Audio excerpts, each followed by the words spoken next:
Hello, my dear friend. This is Girish Rawat, and you are watching your channel Mardasan Classes. And today I am going to discuss a very important part of this chapter solution, the last part of the colligative property. This is our fourth colligative property, that is osmotic pressure. So, today we will discuss about osmotic pressure. तो देखिए दोस्तों, osmotic pressure को किससे represent किया जाता है? पाई से represent किया जाता है। ठीक है, पाई इसका रिप्रेजेंटेशन का साइन है, पाई याद रखें। उसके बाद देखिए कि ऑस्मोटिक प्रेशर को समझने के लिए सबसे पहले आपको पता होना चाहिए कि ऑस्मोसिस होता क्या है। ऑस्मोसिस, तो ऑस्मोसिस क्या है? देखिए, एक ऐसा फिनोमिना, इसको पहले पढ़ लेते हैं, जिसमें सॉल्वेंट मॉलिक्यूल्स को, ठीक है ना, अलग किया जाता है। किससे? सॉल्यूशन से। जैसे मान लीजिए आपके पास में यहाँ पर ये सॉल्यूशन है, ठीक है, यहाँ पर क्या है? ये सॉल्यूशन, और यहाँ पर क्या लगा हुआ है? ये एक सेमी परमेबल मेम्ब्रेन लगी हुई है। अब ये जो सेमी परमेबल मेम्ब्रेन है, ये होती क्या है? पहले आप इसको समझें कि सेमी परमिएबल मेम्ब्रेन ये नेचुरल हो सकती है या आर्टिफिशियल हो सकती है। या तो ये नेचुरली पाई जाती है या फिर ये आर्टिफिशियल हो सकती है।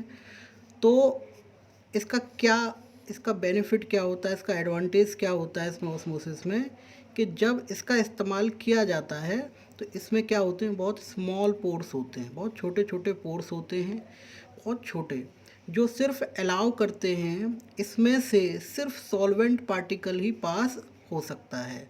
इसके जो पोर्स हैं इतने छोटे हैं कि जो अलाउ करते हैं सिर्फ सॉल्वेंट पार्टिकल को, और सॉल्वेंट पार्टिकल ही इसमें से दोस्तों पास हो पाएगा, क्योंकि सॉल्वेंट पार्टिकल का साइज़ छोटा है और सॉल्यूट पार्टिकल का साइज़ बड़ा है। तो इसलिए यहाँ से देखिए, सॉल्यूट पार्टिकल इधर ही रह जाएगा और सॉल्वेंट पार्टिकल इस तरफ क्या कर जाएगा? फ्लो कर जाएगा। और ये कब तक करेगा दोस्तों? जब तक कि दोनों का जो कंसंट्रेशन लेवल है, दोनों में सॉल्यूट की जो मात्रा है इक्वल नहीं हो जाएगी। ये कब तक प्रोसेस चलता रहता है ऑस्मोसिस का? जब तक कि दोनों में इक्विलिब्रियम अचीव नहीं हो जाएगा। यानी मान लीजिए कि ये C1 है और ये C2, जब तक इन दोनों का कंसंट्रेशन सेम नहीं हो जाएगा तब तक ये ऑस्मोसिस वाला प्रोसेस चलेगा। ठीक है, तो इसलिए मैंने आपके लिए दो डेफिनेशन यहाँ पर बताई हैं कि सबसे पहली डेफिनेशन है flow of solvent molecule from the region of lower concentration. Lower concentration आप समझ सकते हैं, यहाँ पर सॉल्यूट की जो अमाउंट है, सॉल्यूट की जो अमाउंट है वो कम है, ठीक है ना, और सॉल्वेंट की अमाउंट ज़्यादा है। और किस तरफ ये फ्लो करता है? टू द हायर कंसंट्रेशन, यानी कि यहाँ पर लोअर कंसंट्रेशन से ये हायर कंसंट्रेशन की तरफ फ्लो करता है। हायर कंसंट्रेशन इन टर्म्स आप देख सकते हैं, जैसे मान लीजिए कि आपके पास में दो कंटेनर हैं, इसमें 1 लीटर पानी है, इस दूसरे कंटेनर में भी 1 लीटर पानी है। इसमें आपने 10 ग्राम NaCl मिलाया, इसमें आपने 5 ग्राम NaCl मिलाया। तो आप देख सकते हैं कि इसका जो कंसंट्रेशन है वो ज़्यादा है, इसमें सॉल्यूट की जो अमाउंट है वो ज़्यादा है, और इसमें सॉल्यूट की अमाउंट कम है। तो हमेशा आप याद रखें कि ये एक ऐसा प्रोसेस है जिसके द्वारा सॉल्वेंट मॉलिक्यूल को सेपरेट किया जाता है। किससे? सॉल्यूशन से। किसको सेपरेट किया जाता है? सॉल्वेंट मॉलिक्यूल को सॉल्यूशन से सेपरेट किया जाता है by using semi permeable membrane. तो ये आपको समझ में आ गई होगी कि जो सेमी परमिएबल मेम्ब्रेन है इसमें बहुत स्मॉल पोर्स होते हैं, जो सिर्फ अलाउ करता है सॉल्वेंट पार्टिकल ही इसमें से पास हो पाएंगे। सॉल्यूट पार्टिकल दोस्तों इसमें से पास नहीं होते। क्यों नहीं होते? क्योंकि जो सॉल्यूट पार्टिकल्स होते हैं उनका जो साइज है वो बड़ा होता है और वो पोर्स में से पास नहीं हो पाता, सिर्फ सॉल्वेंट पार्टिकल पास होगा। तो देखिए, नेचुरल सेमी परमेबल मेम्ब्रेन कौन कौन सी हो सकती हैं? इनर सेल ऑफ एग, अंडे की जो अंदर की जो सेल होती है, पिक्स ब्लैडर जो होता है, ये आपके नेचुरल सेमी परमेबल मेम्ब्रेन के एग्जाम्पल हैं। दूसरा 1 नंबर का क्वेश्चन यहाँ पर बन सकता है कि आर्टिफिशियल सेमी परमेबल मेम्ब्रेन का आप एग्जाम्पल बताइए। इसमें सेलोफेन हो सकता है और पोटेशियम फेरी साइनाइड या कॉपर फेरी साइनाइड का इस्तेमाल किया जाता है, एक शीट की तरह होते हैं, एक शीट कंटिन्यूस शीट की तरह होते हैं, जिसमें क्या होते हैं, बहुत स्मॉल पोर्स होते हैं, जिसमें से सिर्फ सॉल्वेंट पार्टिकल ही पास होंगे। तो आशा करता हूँ ये चीज़ आपको क्लियर हो गई होगी कि ऑस्मोसिस क्या होता है। चलिए अब बिल्कुल आपके कॉलिगेटिव प्रॉपर्टी की तरफ चलते हैं, जो कि ऑस्मोटिक प्रेशर है।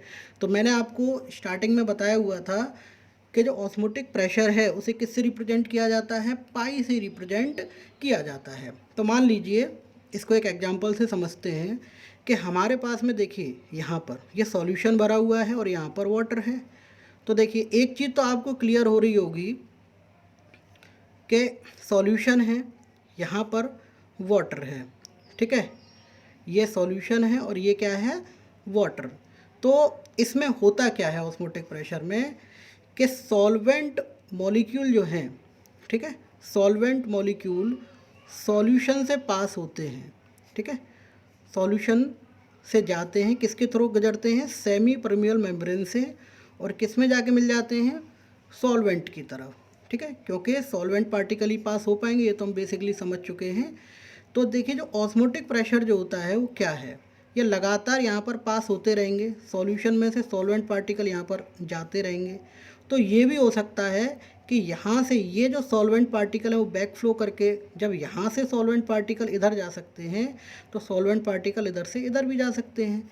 तो इस बैक फ्लो को रोकने के लिए, इस बैक फ्लो को रोकने के लिए सॉल्यूशन की तरफ क्या लगाया जाता है, एक प्रेशर लगाया जाता है, जिससे सॉल्वेंट पार्टिकल दोबारा से सॉल्यूशन में जाकर नहीं मिल पाते। आप क्लियर हो रही होगी चीज़ें। देखिए सॉल्यूशन से यहाँ पर सॉल्वेंट पार्टिकल गए, जा रहे हैं, तो इनकी मूवमेंट जब इधर से इधर हो सकती है तो मूवमेंट कुछ पार्टिकल इधर से इधर भी जा सकते हैं। तो इस नेट मूवमेंट को रोकने के लिए, इस मूवमेंट को यहाँ से रोकने के लिए किसका इस्तेमाल किया जाता है, ऑस्मोटिक प्रेशर, ठीक है। ये क्या है, एक प्रेशर है जो किसकी तरफ लगाया जाता है, सॉल्यूशन की तरफ लगाया जाता है। ये क्लियर है, it is the pressure exerted on solution side to prevent the back flow of solvent molecule into the solution again, ताकि जो सॉल्वेंट मॉलिक्यूल हैं दोबारा से जाके सॉल्यूशन में ना मिले। क्लियर हो गया होगा ऑस्मोटिक प्रेशर क्या होता है। देखिए ऑस्मोटिक प्रेशर क्या है, एक कॉलिगेटिव प्रॉपर्टी होती है।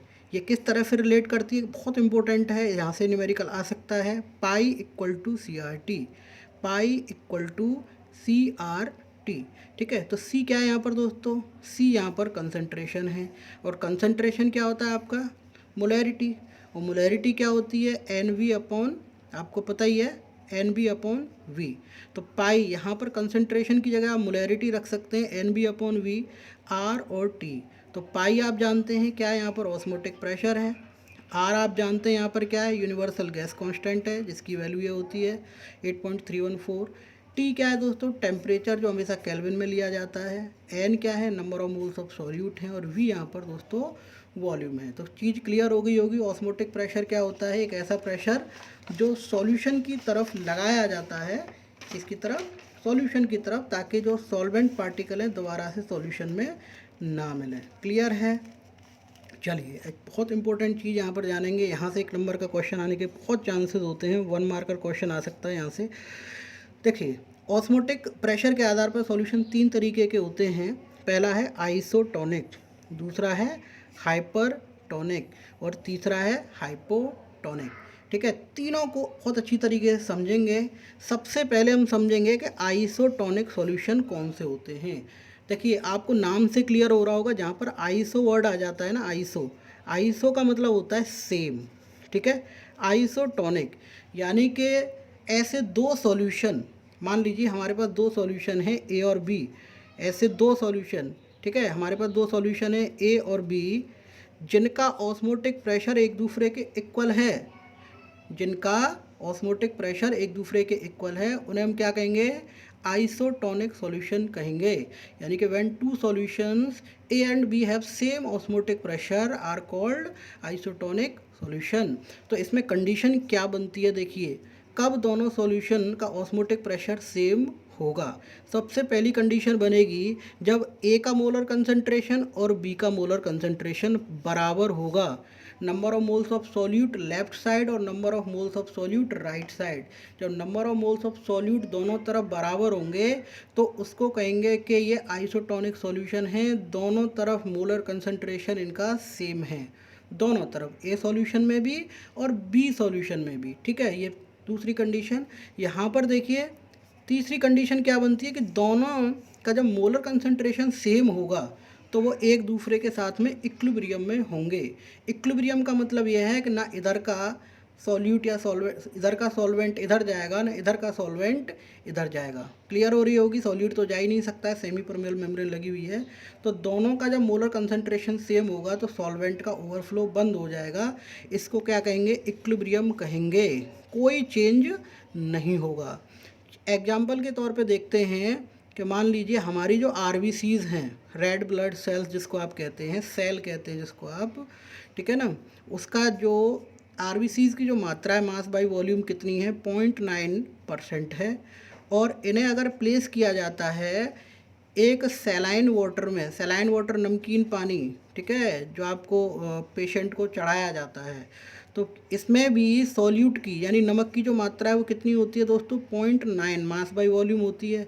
आप देख सकते हैं कि दोनों का कंसंट्रेशन सेम है, 0.9 और 0.9 दोनों जगह कंसंट्रेशन सेम है। चलिए, जब दोनों जगह अगर कंसंट्रेशन सेम है तो सेल पे क्या फ़र्क पड़ेगा? मान लीजिए कि आपके पास में एक सॉल्यूशन था जो 0.9, ठीक है ना, 0.9 मास बाई वॉल्यूम था, यानी कि इतना 0.9 ग्राम इसमें क्या था? सॉल्यूट था। और जो हमने इसमें जो सेल प्लेस की उसका भी कंसंट्रेशन सेम था। तो जब दोनों का कंसंट्रेशन सेम होगा तो सेल पे क्या फ़र्क पड़ेगा? कुछ भी फ़र्क नहीं पड़ेगा। ये तो आप क्लियर हो सकता है, क्योंकि दोनों एक दूसरे के साथ में इक्विलिब्रियम में हैं तो सेल पर कोई भी फ़र्क नहीं पड़ेगा। क्लियर है ये चीज़? सेल पे कोई फ़र्क नहीं पड़ेगा, ना वो स्वेल करेगी और ना वो श्रिंक करेगी, वो जैसी है वैसी ही बनी रहेगी।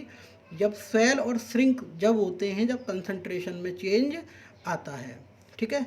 तो जितने भी इंजेक्शंस लगते हैं, जो इंजेक्शंस लगाते हैं उनका नेचर कैसा होता है? आइसोटोनिक नेचर होता है। अगर आइसोटोनिक नहीं होगा तो या तो जो सेल होगी वो श्रिंक कर जाएगी या सेल जो होगी वो स्वेल कर जाएगी। तो दोनों कंडीशंस में दिक्कत हो सकती है आपकी बॉडी के लिए।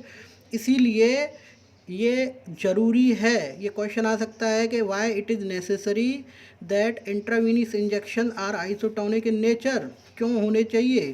क्योंकि अगर नहीं होंगे तो either the cell will shrink और स्वेल, या तो सेल जो होगी वो श्रिंक कर जाएगी या स्वेल कर जाएगी, उससे ब्लड सर्कुलेशन में दिक्कत आपके आ सकती है दोस्तों, ठीक है। ये चीज़ आपको क्लियर हो रही होगी बहुत अच्छी तरीके से। उसके बाद देखिए हाइपरटोनिक सॉल्यूशन क्या होता है? हाइपरटोनिक, हाइपर जैसे नाम से ही हाइपर हो रहे हैं हाइपर, है ना। तो हाइपर का मतलब ये है कि मान लीजिए हम कंसीडर कर रहे थे दो सॉल्यूशन ए और बी, तो इसमें सॉल्यूशन ए का जो कंसंट्रेशन है, यहाँ पर देखिए ऑस्मोटिक प्रेशर है, ए का जो ऑस्मोटिक प्रेशर है वो बी से क्या है? ज़्यादा है, ठीक है। ए का जो मोलर कंसंट्रेशन, ठीक है ना, यहाँ पर अगर ऑस्मोटिक प्रेशर ज़्यादा है तो मोलर कंसंट्रेशन भी ए का क्या होगा? ज़्यादा होगा। किससे? बी से। अगर मोलर कंसंट्रेशन अगर ज़्यादा होगा तो एक चीज़ आप समझिए, यहाँ पर एक चीज़ यहाँ पर आप समझ सकते हैं कि अगर देखिए कि अगर यहाँ पर देखें, बहुत इंपॉर्टेंट क्वेश्चन बनता है, इसको आपको बहुत ढंग से समझना है। क्वेश्चन आपके बोर्ड में कई बार पूछने के लिए आ चुका है, इसलिए आपको समझना बहुत ज़्यादा ज़रूरी है कि मान लीजिए कि ये आपका सॉल्यूशन था। कैसा सॉल्यूशन है ये? नमकीन पानी वाला, जिसका कंसंट्रेशन कितना था? 0.9 मास बाई वॉल्यूम था, ठीक है। और यहाँ पर हमने जो आरबीसी प्लेस की है, ठीक है, यहाँ पर जो कंसंट्रेशन है वो कितना है? 0.8 है। और जो आरबीसी जो है उनका तो कंसंट्रेशन फिक्स है, उनका कंसंट्रेशन कितना है? 0.9 है, ठीक है, 0.9। अब 0.9 है तो क्या होगा? यहाँ पर देखिए ज़रा, यहाँ पर देखें कि कंसंट्रेशन अगर 0.9 होगा तो क्या होगा? यहाँ पर जो सॉल्यूट की जो अमाउंट है, ठीक है, जो सॉल्यूट की अमाउंट है यहाँ पर देख सकते हैं कि यहाँ पर ये गलत हो गया, यहाँ पर दोबारा से देखिए कि देखिए यहाँ पर मान लीजिए कि ये जो सैलाइन वाटर है इसमें कंसंट्रेशन 1% है, और यहाँ पर जो आप आरबीसी जो इस्तेमाल कर रहे हैं उसमें कंसंट्रेशन मान लीजिए 0.9 है। कितना है? 0.9। ये चेंज नहीं होता तो इसको तो बढ़ा सकते हैं आप। अब यहाँ पर देखिए कि सॉल्यूट की अमाउंट कहाँ पर ज़्यादा है, 1% है, यहाँ पर 0.9 है, तो यहाँ पर कम है। ठीक है, तो अगर कम है तो यहाँ पर इसका देखिए वाटर का कंसंट्रेशन ज़्यादा होगा, यहाँ पर वाटर का कंसंट्रेशन ज़्यादा होगा। तो यहाँ पर आपने ऑस्मोसिस में पढ़ा हुआ है कि लोअर कंसंट्रेशन से हायर कंसंट्रेशन में जाता है। किस तरह से, एक और एग्जांपल ले सकते हैं इसका बहुत अच्छा। जैसे मान लीजिए कि आपने यहाँ पर ये पानी लिया और इस पानी में किशमिश जो होती है किशमिश डाल दी, किशमिश। ठीक है, तो आप देखेंगे कि किशमिश में क्या होता है कि पानी की अमाउंट क्या होती है, सॉरी ये चाशनी है। ठीक है, इस चाशनी में आपने क्या डाला, अंगूर डाल दिया। तो जब यहाँ पर आप अंगूर डालेंगे तो अंगूर में वाटर के जो कंसंट्रेशन है, पानी की जो मात्रा है वो ज़्यादा है, और यहाँ पर जो पानी की मात्रा है वो कम है। तो कंसंट्रेशन कहाँ पर ज़्यादा है आप देख सकते हैं, जो चाशनी जो बनी हुई है, जो सुगरी जो सॉल्यूशन बना हुआ है उसमें ये ज़्यादा है। तो जो कंसंट्रेशन जो होगा, ये देखिए यहाँ से अंगूर से पानी इसमें आएगा, और जब अंगूर से इसमें पानी आएगा तो जो अंगूर है वो क्या कर जाएगा, श्रिंक कर जाएगा दोस्तों। ठीक है, थोड़ा सा यहाँ मिस्टेक हो रहा है तो आप थोड़ा समझ लीजिए, है ना, क्लियर हो गया होगा वैसे। और उसका जस्ट अपोजिट है, आप यहाँ से क्वेश्चन क्या पूछने के लिए आता है, बहुत इंपॉर्टेंट क्वेश्चन जो बनता है वो बनता है कि what happens when a cell is placed in hypertonic solution. अगर सेल को हाइपरटोनिक सॉल्यूशन में प्लेस किया जाएगा दोस्तों, तो सेल पर क्या फ़र्क पड़ेगा, श्रिंक होगा, स्वेल होगा, या फिर कोई फ़र्क नहीं पड़ेगा। तो यहाँ पर आपको क्लियर हो रहा होगा कि वो कैसा हो जाएगा, यहाँ पर श्रिंक हो जाएगा, है ना। इसी कंडीशन को क्या कहते हैं, प्लाज्मोलाइसिस भी कह देते हैं। उसके बाद देखिए हाइपरटोनिक सॉल्यूशन क्या होता है, हाइपोटोनिक सॉल्यूशन क्या होता है दोस्तों, हाइपो, यहाँ से नाम से क्लियर हो रहा होगा कि हाइपोटोनिक सॉल्यूशन, ठीक है, जो किसका जस्ट अपोजिट हो जाएगा, आपका हाइपरटोनिक का। ठीक है, तो यहाँ पर देख सकते हैं कि जो ए है, ए का जो ऑस्मोटिक प्रेशर है वो कम है किससे, बी से।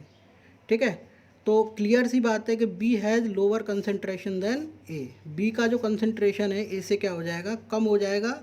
तो यहाँ पर देखिए एग्जांपल के तौर पे आप देख सकते हैं कि आपने क्या किया कि पानी में कंसंट्रेशन आपको पता ही है 0.8, कितना कर दिया, 0.8 कर दिया। पहले यहाँ 1 किया था, यहाँ 0.8 कर दिया वेट बाई वॉल्यूम, और यहाँ पर आरबीसी को प्लेस किया जिसमें कंसंट्रेशन कितना था, 0.9। तो यहाँ पर कंसंट्रेशन ज़्यादा था, तो यहाँ पर देखिए कंसंट्रेशन कम है, तो लोअर से किस में जाएगा, हायर। पानी किस में जाएगा, लोअर से हायर जाएगा। तो जो सेल होगी वो वाटर को एब्जर्व करेगी, स्वेल हो जाएगी और बस्ट भी हो सकती है। एग्जाम्पल के तौर पे अगर आप देखें कि जब आप किशमिश को पानी में डालते हैं तो किशमिश फूल जाती है, उसका रीज़न आप समझ सकते हैं कि किशमिश में वाटर की क्वांटिटी कम होती है। क्लियर है, तो वाटर का जो फ्लो होगा किशमिश की तरफ जाएगा, किशमिश से नहीं जाएगा। ठीक है, आप इस चीज़ को समझ लीजिए कि जहाँ पर वाटर की क्वांटिटी ज़्यादा होगी रेस्पेक्टिवली वो फ्लो कर जाएगा। ठीक है, दूसरी तरफ कम होगी तो दूसरी की तरफ से ले लेगा अपने अंदर, क्योंकि वो कौन सी कंडीशन में आना चाहते हैं, इक्विलिब्रियम, यानी दोनों एक दूसरे के साथ में इक्विलिब्रियम में आना चाहते हैं। तो ये भी बहुत इंपॉर्टेंट यहाँ पर क्वेश्चन बन जाता है कि क्या होगा कि अगर किसी सेल को हाइपोटोनिक सॉल्यूशन में प्लेस किया जाए। इंपॉर्टेंट क्वेश्चन दोस्तों, इस पर काफ़ी फोकस कीजिए। ठीक है, उसके बाद देखिए रिवर्स ऑस्मोसिस की बात करेंगे। रिवर्स ऑस्मोसिस, जैसे आपको यहाँ नाम से ही क्लियर हो रहा होगा, रिवर्स है ना, उल्टा। और किसका उल्टा है ये, ऑस्मोसिस का, आरओ। ये तो आप घरों में पानी पीते हैं, वहाँ पर भी देख सकते हैं आरओ का वाटर। तो देखिए कि अगर यहाँ पर क्या था, रिवर्स ऑस्मोसिस में क्या होता है, जैसा ऑस्मोसिस का अपोजिट होगा।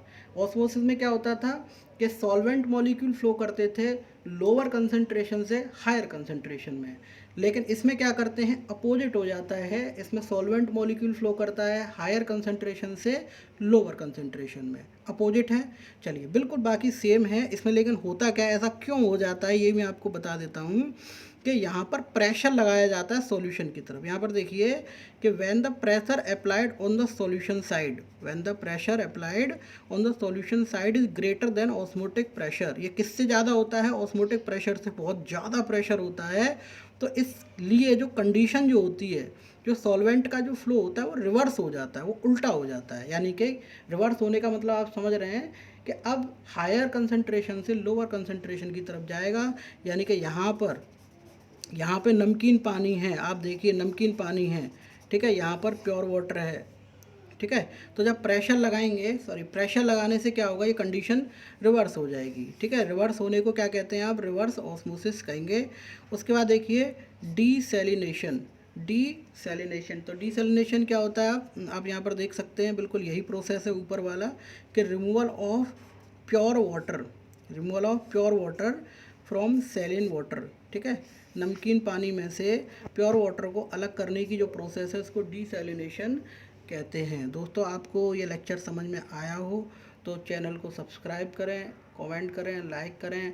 आशा करता हूँ, I am trying to give my best, ठीक है। आप मेरी मेहनत को समझेंगे, और अगर कोई भी डाउट होता है आपको तो आप कमेंट बॉक्स में ज़रूर पूछिए मुझसे। I am ready to give answer anytime. Okay, so please subscribe my channel and please forward it to needy person जिनको ज़रूरत है, जो कोचिंग्स नहीं ले पा रहे हैं लॉकडाउन के टाइम में। तो मैं आशा करता हूँ कि आप इस वीडियो को वहाँ पर शेयर भी करेंगे, और कोई भी डाउट होता है तो आप मुझे ज़रूर कमेंट बॉक्स में पूछिए, आई विल आंसर यू। धन्यवाद, आपका दिन शुभ हो।